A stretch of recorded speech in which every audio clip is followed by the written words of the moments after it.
Today, I just want to pray for those who are struggling with depression. Today, depression has become a disease that is attacking a lot of people at work, at school, and everything. I say, be healed, be healed.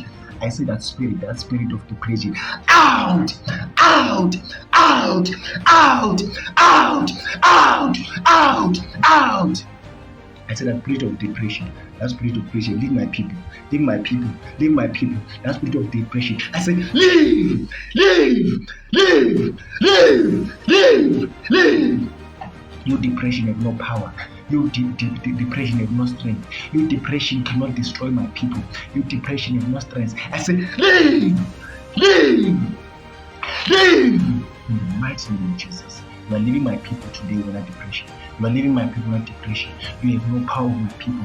I said, leave, leave, leave. In the mighty name of Jesus. You are free from that depression from today. You are free from that depression from today. Forever and ever, that depression will never have power over your life. In Jesus' name, in Jesus' name.